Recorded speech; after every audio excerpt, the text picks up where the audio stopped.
Lah yo kenapa? Percaya bahwa aku tidak akan ada apa-apa di jalan. Semua. Saudara, nah, saya mau berikan contoh yang terakhir untuk masalah iman ini. Siapa yang pernah mikir kalau naik pesawat? Nah, karena saya suka naik pesawat, Tuhan berikan ilustrasi ini. Kan banyak sekali pesawat terbang yang bisa jatuh juga. Ya toh? Nah, pesawat yang kita naiki juga itu seharusnya bisa jatuh juga loh, saudara. Ya toh, karena nggak ada jaminan 100%, nggak mungkin dijamin gitu, enggak. Tapi mengapa begitu kita naik pesawat, saudara, terus kita duduk begitu dan pesawatnya terbang, kita nggak noleh kiri, sampai mana ya ini? Aduh, kenapa ya, jatuh nggak ya? Karena kita nggak begitu. Walaupun pesawatnya satu kali kena goncangan karena cuaca berubah, karena itu nggak takut. Kenapa, saudara? Nah, yuk, jawabannya kita percaya pada siapa? Pilotnya. Kenal nggak? Boro-boro kenal. Kadang-kadang pramugari nyebut nama aja, habis itu lupa siapa tadi pilotnya, nggak pernah mikir. Maka itu nggak ada orang naik pesawat dengan cara begini. Begitu dia mau naik, dia periksa bannya dulu, dia periksa mesinnya dulu. Enggak ini. Ya, enggak. Terus dia masuk ke ruang kokpit. Sama sore, pilot atau kapten, kenapa? Saya mau kenalan. Ijazahnya mana? Lulusan mana ya? Diusir, suruh turun dari pesawat itu nanti, saudara. Naik ya naik, tanpa kita mikir yang macam-macam. Padahal pesawat itu kemungkinan jatuh itu ada. Loh, betul nggak? Itu kan perlu iman. Apalagi saudara, naik pesawat itu beda dengan naik kereta dan naik mobil. Kita tahu, oh sampai sini kurang berapa jauh. Kalau naik pesawat mau lihat sampai mana ya? Berapa kali kita dengar berita navigasi salah, tahu arah berubah, bisa terjadi. Maka itu kalau kita naik pesawat, kita nggak tanya pilotnya, tahu nggak Jakarta itu mana, misalnya dari kota mana, ditertawakan oleh pilotnya. Kita nggak bisa lihat ke bawah pun, ke jendela, oh sudah sampai Kalimantan, nggak bisa, Kalimantan sebelah mana. Tapi kenapa kita bisa tenang di dalam pesawat itu? Waktu dikasih makan kita bisa makan, kasih minum kita bisa minum, karena kita beriman kepada pilotnya. Kenal aja enggak, anaknya berapa juga nggak tahu, rumahnya mana juga kita nggak ngerti. Tapi kita bisa pasrah kepada pilotnya. Maka itu saudara, iman kita kepada firman Allah harus seperti itu juga. Jangan firman Allah diselidiki pakai mikroskop. Ini gimana ayatnya? Nggak ada gunanya, percaya dah. Ini jaminan kita yang sungguh-sungguh dengan Tuhan. Amin. Semuanya dengan iman kita akan sanggup mengalahkan dunia ini. Jelas ya? Cek hari ini. Tanpa dengar firman Kristus, iman tidak akan bertumbuh.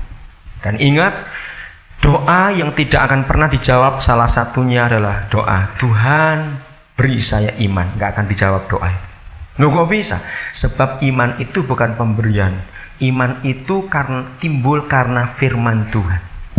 Jadi tanpa kita mengenal firman, tanpa kita mengerti firman, iman tidak mungkin timbul. Kenapa kita percaya kepada pilot yang kita naiki? Karena kita pernah tahu pilotnya ini pasti sudah benar. Karena semua pilot harus tes dulu, jam terbangnya berapa, ketinggiannya. Bahkan tidak semua pilot itu boleh menerbangkan semua jenis pesawat. Nggak bisa. Punya lah, kita pernah baca itu. Jadi kita tahu, kalau aku naik DC-9, ini pasti pilot yang sudah diuji untuk bisa membawa DC-9. Jangan sampai ada pilot dari satu perusahaan penerbangan yang membawa DC-9, ternyata dia itu baru mampu bawa Cessna. Nggak mungkin. Bisa nggak karu-karuan itu. Nanti kita tahu karena kita pernah baca.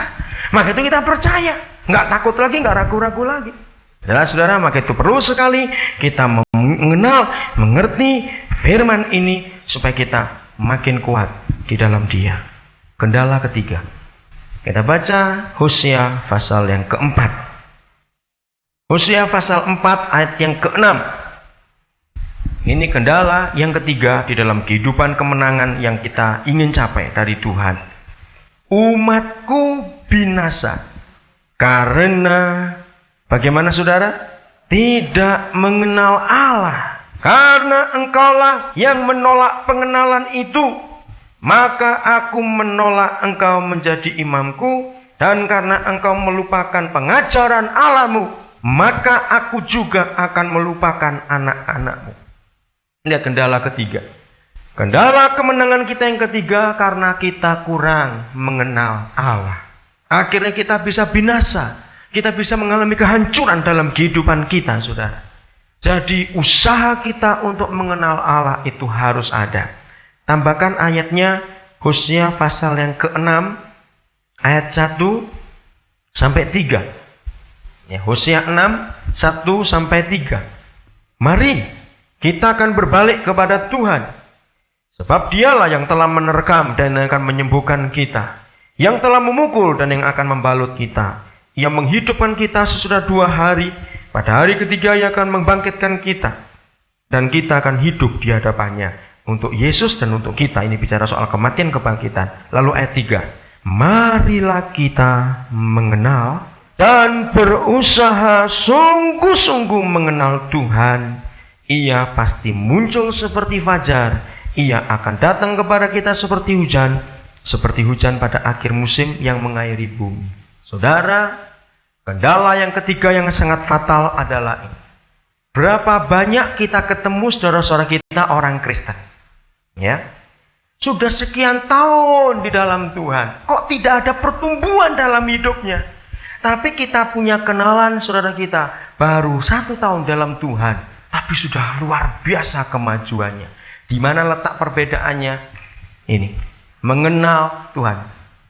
Ada usaha dari yang masih baru ini untuk mengenal Tuhan. Yang sudah lama menjadi Kristen jadi kebiasaan.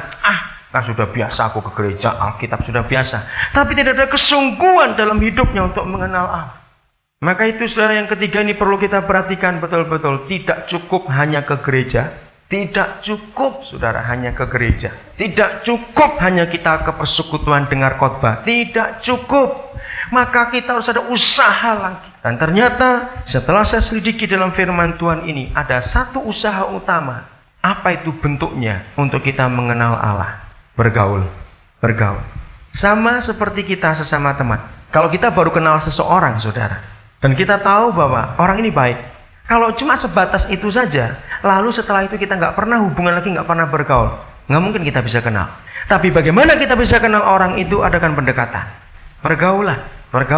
Dan kata pergaulan itu artinya apa saja kita terbuka kepada dia, dan apa saja dia juga terbuka kepada kita. Apalagi manusia itu punya kecenderungan begini, dan ini satu hukum Allah yang luar biasa. Saudara, kalau ada seseorang saudara yang berani terbuka hatinya kepada orang itu, bahkan dia berani merendahkan hatinya, bahkan dia berani menunjukkan kekurangannya, lalu minta tolong kepada orang itu tentang dirinya, ya, ini bukan tolong masalah uang, masalah apa lain, tapi terbuka betul-betul, orang itu akan respect betul kepada orang ini, karena dia berani buka dirinya, dia berani cerita apa yang harus dikerjakan itu. Orang itu akan respect. Nah, lebih-lebih kalau saudara sedang gak enak hati pada seseorang, atau orang itu gak senang kepada kita, datangi, minta tolong kepada dia. Dia akan kaget nanti. Minta tolong, gak beriru. Baru kayak kemarin, kalau sekarang minta tolong. Kebencian akan lenyap, karena kita merendahkan hati di depan orang itu. Aku perlu pertolongan. Aku gak bisa ngerjakan ini. Akan berubah nanti. Ini hukum Allah yang luar biasa. Nah, begitu pula kita kepada Tuhan. Bergaullah dengan Dia. Terbukalah kepada Dia. Kalau kita lemah, katakan, Tuhan aku lagi lemah. Maka itu saya paling gak suka dengar doa yang dibuat puitis sekali saudara. Waktu dengar sampai melek, aduh puitisnya gitu. Enggak begitu doa itu.